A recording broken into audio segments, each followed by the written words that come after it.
Olá, bem-vindos a mais uma análise aprofundada aqui no The Deep Dive. Hoje o tema é algo que impacta absolutamente todo mundo: nutrição e dietética. Temos aqui um material bem completo, quase um guia prático, sabe? Que vai desde os conceitos básicos, o que são nutrientes, até como a nossa alimentação influencia a saúde em diferentes fases da vida.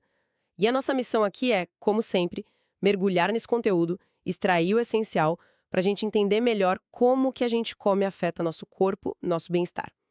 Vamos lá? Bom, para começar do começo mesmo, o material define nutrição. É descrito como aquele processo biológico fundamental, onde nosso corpo pega o que a gente come e transforma, né? Em energia, em matéria, para funcionar direitinho. Parece simples, mas é tão importante, certo? Com certeza. O material ele sublinha isso. Entender de nutrição é crucial para a saúde. E é um campo estudado em várias áreas, né? Medicina, agronomia. E tem um ponto interessante que ele traz, a questão histórica. A agricultura, depois a indústria, mudaram muito nossa comida. Mas, ao mesmo tempo, cada cultura mantém suas tradições, né? Mostrando essa ligação forte entre dieta, costume e o que tem disponível ali na região. Faz todo sentido. E a alimentação seria a base disso tudo. O guia usa 3 palavrinhas-chave para uma dieta saudável: variedade, moderação e equilíbrio. E define alimento como basicamente tudo que a gente consome para manter a vida, crescer, se reproduzir, manter a saúde. E um ponto que ele reforça bem: não existe superalimento. Nenhum deles sozinho dá conta de tudo. A chave é variar mesmo. Exato. Nenhum alimento é completo por si só. O material agrupa os nutrientes em 3 grandes funções: reguladores, energéticos e construtores. Vamos dar uma olhada em cada um. Primeiro, os reguladores: vitaminas, minerais, água e fibras. Eles são tipos maestros da orquestra do corpo, né? Garantem que tudo funcione direitinho, ajudam no crescimento, na defesa contra doenças. A gente acha muito em frutas, legumes, verduras. Isso. Aí depois vem os energéticos. Basicamente, os carboidratos e os lipídios, as gorduras. Como o nome já diz, são o nosso combustível principal para o dia a dia. Para tudo, desde pensar até, sei lá, correr atrás do ônibus. A gente encontra em cereais, pães, massas, batata, óleos, essas coisas. E por último, mas super importantes, os construtores, que são as proteínas. Elas são os tijolos do nosso corpo, sabe? Essenciais para construir e reparar tudo: músculos, pele, ossos. Fundamentais, principalmente quando a gente está crescendo. Onde a gente acha? Carnes, ovos, leite e derivados, mas também em fontes vegetais, né? Feijão, lentilha, soja. Exatamente. E sobre as proteínas, achei interessante o material mencionar a origem do nome, do grego proteios, que significa de primeira importância. Faz jus, né? Totalmente. Elas formam quase tudo no corpo e ainda ajudam na nossa defesa imunológica. E a falta delas, segundo o texto, causa problemas visíveis. Crescimento mais lento em crianças, cansaço que não passa, cicatrização mais difícil, baixa resistência para infecções. A recomendação geral fica ali entre 10 a 15% do valor energético total, o tal do VET. Mas olha, tem um ponto aqui que o material levanta que é quase um caçador de mitos, sabe? Qual seria? Aquela ideia de que quanto mais proteína, mais músculo. Ah, essa é clássica. Muita gente acredita nisso, né? Principalmente quem malha. Pois é. O texto aponta que esse consumo exagerado de proteína é bem comum, muitas vezes sem necessidade real ou orientação de um profissional. E sobre suplementos específicos, tipo a creatina, o material diz que os estudos ainda são um pouco controversos, sabe? Sobre benefícios versus riscos a longo prazo. O que realmente parece fazer diferença para ganhar músculo, segundo a fonte: treino de força consistente e um bom descanso. A proteína é vital, sim, mas entupir o corpo dela não é a solução mágica que pintam por aí. Entendi. Um mito a menos, então. Ótimo. Agora, vamos para a nossa principal fonte de energia global: os carboidratos. Os açúcares, glicídios, nossa gasolina preferida. Exatamente. O corpo queima carboidrato para gerar calor, para gerar energia, para tudo. O material até classifica quimicamente monossacarídeos, disacarídeos, mas na prática o que importa é que tem os simples, tipo açúcar, mel, fruta, que dão energia rápida. E tem os complexos, como pães integrais, arroz integral, batata, mandioca, que liberam energia mais devagar. Por serem nossa fonte principal de energia, a recomendação é que eles componham aí uns 50 a 60% do nosso VET. E o que acontece se faltar carboidrato? Ou se sobrar? Olha, a falta causa aqueles sintomas clássicos de quem faz jejum muito longo ou dieta super restritiva, sabe? Fraqueza, tremor, tontura, dificuldade de concentrar. O corpo até começa a queimar gordura para compensar. Aí a pessoa emagrece. Já o excesso, principalmente dos simples e refinados, o corpo estoca, vira gordura. Aí contribui para o ganho de peso, para a obesidade. O equilíbrio é sempre a chave, né? Faz todo sentido. E o terceiro grupo dos energéticos são os lipídios, as famosas gorduras, que muitas vezes levam a fama de vilãs, mas o material mostra que são essenciais, certo? Sem dúvida. Elas são muito energéticas, até mais que os carboidratos por grama. E têm funções vitais. Transportam aquelas vitaminas que só dissolvem em gordura, sabe? A, D e K. Protegem nossos órgãos contra impacto e ainda servem como isolante térmico. O material classifica também, mas o importante é saber que tem gordura em fonte animal, manteiga, banha, gema, carne gorda, e vegetal, óleos, azeite, abacate, castanhas, nozes. E qual a recomendação de consumo para elas? A orientação geral fica ali por volta de 30 a 35% do VET. Mas, atenção, o texto faz uma ressalva importante. Quem tem colesterol alto, triglicerídeos altos ou já teve problema no coração, precisa de um controle maior. Geralmente a orientação é reduzir, especialmente as gorduras saturadas e as trans. Nem toda gordura é igual, né? Certo. Vimos os energéticos e construtores. Agora voltando aos reguladores. As vitaminas. Parece um universo à parte. O material divide em dois grandes grupos, né? Isso. As lipossolúveis que precisam de gordura para serem absorvidas, a D e K, e as hidrossolúveis que se dissolvem em água, complexo B e AC.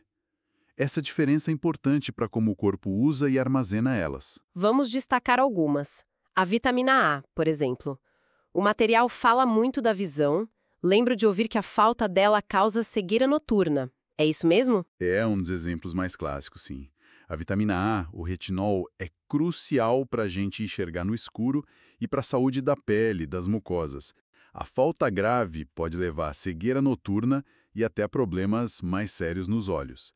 Boas fontes são fígado, gema de ovo e aqueles vegetais bem coloridos, sabe? Amarelo-laranja, tipo cenoura, mamão, e os verdes escuros, como couve, espinafre. E a vitamina D, sempre ligada ao sol e aos ossos. Exatamente.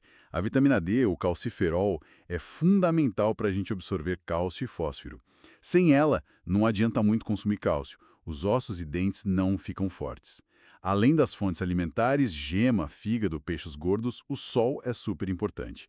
Nossa pele produz vitamina D com a ajuda dos raios UVB. A falta dela em crianças causa o raquitismo, né?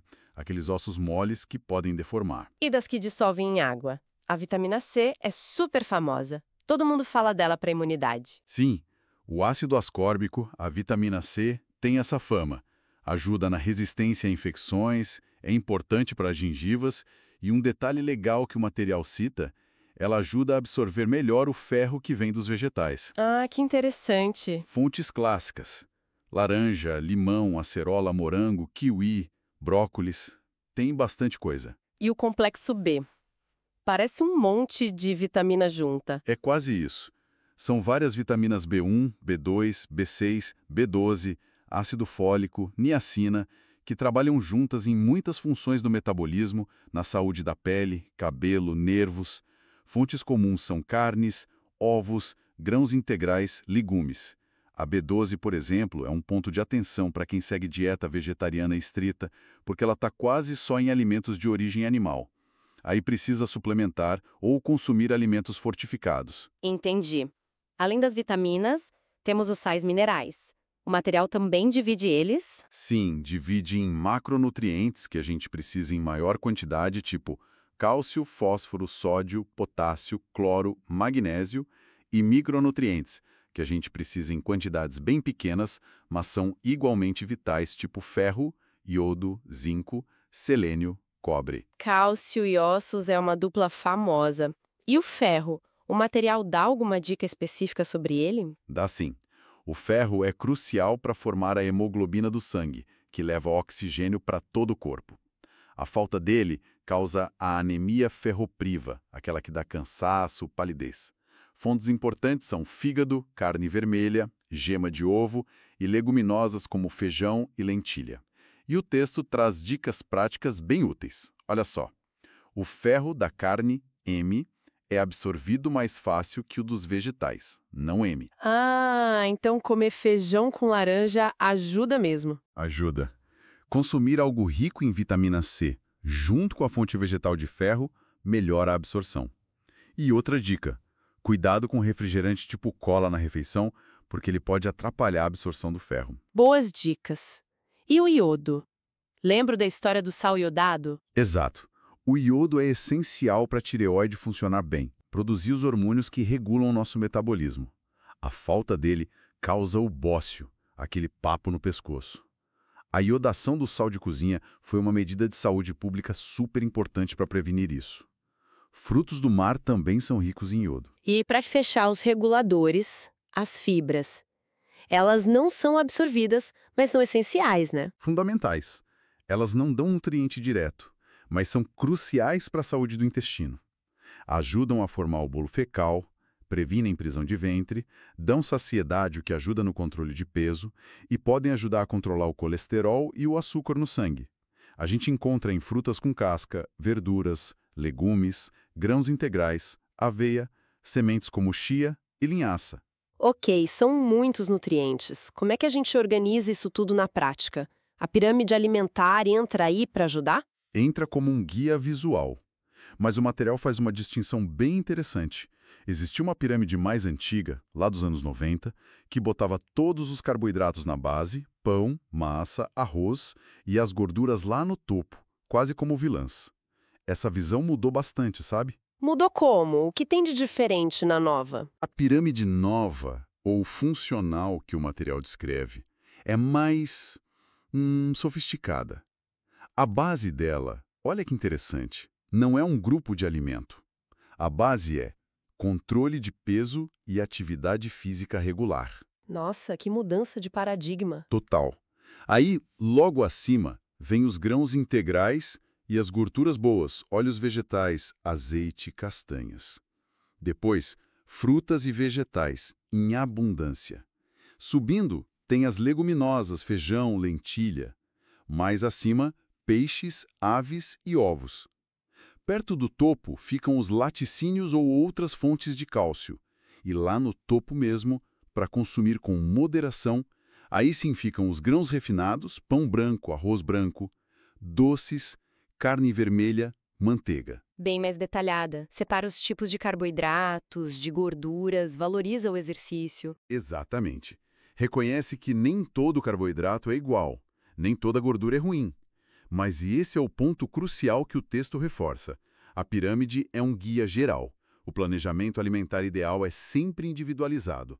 Tem que ser feito com um nutricionista, levando em conta a pessoa, a rotina dela, a saúde. Faz todo sentido. Não dá para pegar um modelo pronto. E tem um nutriente que a gente às vezes esquece, mas que o material chama de solução fundamental para a vida: a água. Essencialíssima. Água é vida, literalmente.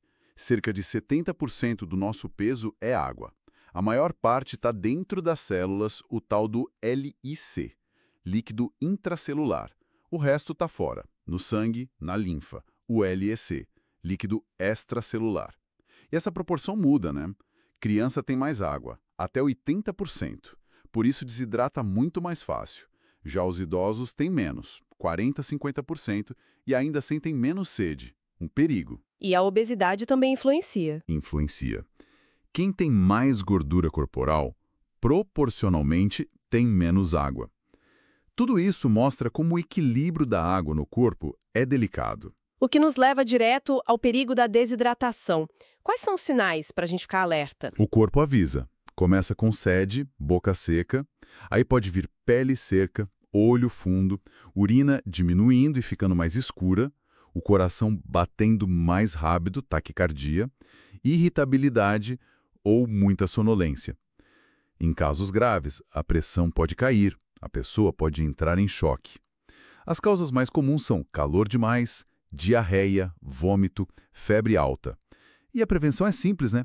Beber água ao longo do dia, mesmo sem sentir sede, especialmente idosos e crianças, usar roupa leve no calor e cuidar muito da higiene dos alimentos para evitar diarreia, principalmente no verão. Falando em idosos, o material dedica uma parte específica para a nutrição nessa fase da vida. O que muda tanto com o envelhecimento? Muda bastante coisa.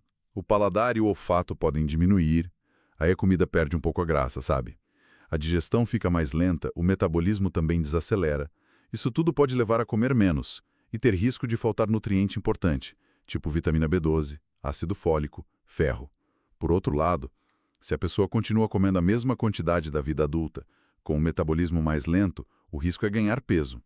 Tem também maior chance de intolerância à lactose, problemas no metabolismo do cálcio e da vitamina D, o que aumenta o risco de osteoporose, e a prisão de ventre fica mais comum. E como adaptar a alimentação para essa fase? Quais os cuidados? Geralmente, a necessidade de calorias diminui um pouco, mas a de nutrientes continua alta, ou até aumenta para alguns. Então tem que ser uma comida nutritiva, mas talvez em menor quantidade. A consistência é a chave. Se tem dificuldade para mastigar ou engolir, a comida precisa ser mais macia, pastosa, talvez até líquida em alguns casos. Fracionar as refeições, tipo 5 ou 6 pequenas por dia, costuma ser melhor que 3 grandes. E caprichar na apresentação do prato, deixar colorido, cheiroso, isso ajuda a estimular o apetite, a manter o prazer de comer. O material também lista vários distúrbios nutricionais. Não dá pra gente detalhar todos aqui, mas alguns são bem emblemáticos do que pode dar errado, né? Por exemplo, anemia ferropriva, por falta de ferro. Super comum, causa um cansaço danado. Sim, essa é bem conhecida. Ou a obesidade, né? O excesso de gordura corporal. O texto classifica usando o IMC, o Índice de Massa Corporal, e alerta para o risco aumentado de um monte de doença crônica. Diabetes, pressão alta, problema cardíaco, até alguns tipos de câncer.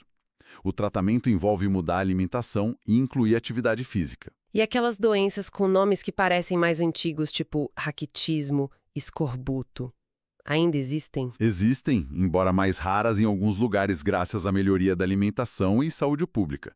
Mas o material cita como exemplos claros de deficiências específicas. O raquitismo, como falamos, é a falta de vitamina D afetando os ossos das crianças. O escorbuto, a falta grave de vitamina C, que causava problema de cicatrização, sangramento na gengiva, que ficou famoso nas grandes navegações. E tem a osteoporose, a perda de massa óssea, muito comum em idosos, principalmente mulheres depois da menopausa, ligada ao envelhecimento, hormônios, falta de cálcio e vitamina D. E a desnutrição mais grave? Aquelas imagens que a gente às vezes vê? O texto fala da desnutrição energético-proteica, que é a falta grave de calorias e proteínas juntas. Pode ser por dieta muito pobre ou por causa de alguma doença que impede a pessoa de comer ou absorver nutrientes. E cita 2 formas graves em crianças. O marasmo, que é aquele emagrecimento extremo, a criança fica só pele e osso, e o kwashiorkor, que é diferente. A criança fica inchada por causa do edema, tem alterações na pele, no cabelo, fica apática. Geralmente acontece depois do desmame, quando a dieta passa a ser muito pobre em proteína, mas rica em carboidrato.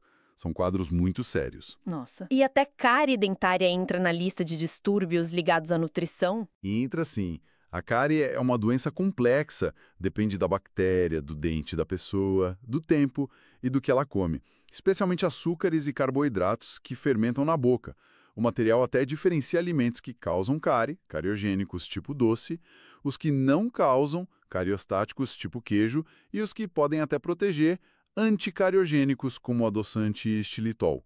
E deficiências nutricionais lá na infância, quando o dente está se formando, podem deixar ele mais fraco, mais suscetível à cárie depois. Muito interessante essa conexão. E isso leva direto para a higiene, que o material também aborda, né? Exato. A higiene pessoal é fundamental para a saúde geral. E a higiene oral, escovar os dentes com pasta com flúor, usar fio dental, é a principal arma contra a cárie e doenças da gengiva. Complementa totalmente uma boa alimentação. E para fechar esse ciclo de saúde, o material faz uma ligação poderosa: nutrição e atividade física. Parece a dupla imbatível. Com certeza! O texto aponta uma coisa que a gente sabe, mas às vezes esquece. A vida moderna deixou a gente muito mais sedentário. Menos esforço físico no trabalho, no transporte, em casa. Mais tempo sentado. Essa falta de movimento somada com uma alimentação inadequada é um prato cheio para um monte de doença. Diabetes tipo 2, obesidade, pressão alta, problema no coração. As tais doenças hipocinéticas, causadas pela falta de movimento. Hipo igual a pouco, cinética igual a movimento. Então, a receita para uma vida mais saudável é mesmo comer bem e se mexer. Basicamente, sim. O material reforça muito isso. Essa combinação é a melhor estratégia para prevenir e até para controlar muitas doenças crônicas. Ele diferencia a atividade física, que é qualquer movimento que gasta energia, tipo limpar a casa, subir escada, do exercício físico, que é aquela atividade planejada, estruturada, repetitiva, feita para melhorar o condicionamento físico, tipo caminhar todo dia, nadar, fazer musculação. E os benefícios são muitos, né? Nossa, a lista é enorme. Melhora a saúde do coração, a respiração, aumenta a força, flexibilidade, melhora o sono, o humor, ajuda a controlar o peso, melhora o colesterol, aumenta o bom, o HDL, ajuda a controlar o açúcar no sangue para quem tem diabetes, fortalece ossos e articulações. É bom para tudo. E claro, né? Quem se exercita precisa de mais energia, carboidratos, gorduras. Precisa de material para construir e reparar os músculos, proteínas, e precisa dos reguladores, vitaminas, minerais funcionando a todo vapor. E muita, muita água. Por isso, a alimentação equilibrada é ainda mais crucial para quem é ativo. Mas olha, um alerta final do material que é fundamental. Antes de começar qualquer programa de exercício, principalmente se for algo mais intenso ou se a pessoa tem alguma condição de saúde, é essencial procurar o médico por uma avaliação. E depois, ter a orientação de um profissional de educação física qualificado. Nada de sair copiando o treino da internet ou dieta da moda. De jeito nenhum. Isso pode ser ineficaz e até perigoso. Cada pessoa é única. O plano tem que ser individualizado. Ufa, que mergulho completo, hein? Passamos pelos nutrientes, pelos guias como a pirâmide, pelas necessidades em cada fase da vida, pelos problemas que podem surgir e pela conexão vital com higiene e exercício.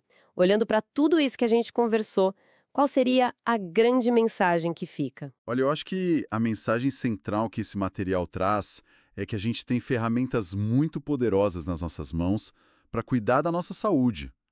A base está em fazer escolhas conscientes, sabe? Uma alimentação que seja variada, equilibrada, colorida, com moderação, ajustada para quem a gente é e para o nosso estilo de vida.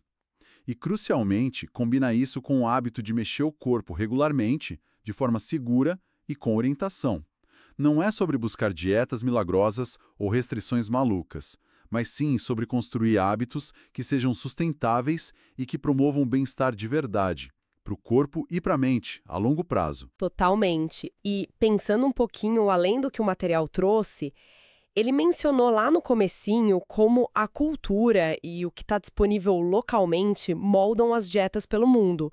Fico aqui pensando, será que, em vez de só buscar a dieta perfeita que vale para todo mundo, a gente não poderia aprender mais com a sabedoria que existe nas dietas tradicionais de diferentes culturas e entender como eles usavam os recursos da terra, as técnicas de preparo, o conhecimento que passava de geração em geração? Talvez aí estejam pistas valiosas para a gente criar hoje formas de comer que sejam não só saudáveis para nós, mas também mais conectadas com o nosso ambiente, com a nossa história, mais sustentáveis, né? Fica aí a reflexão para a gente continuar explorando.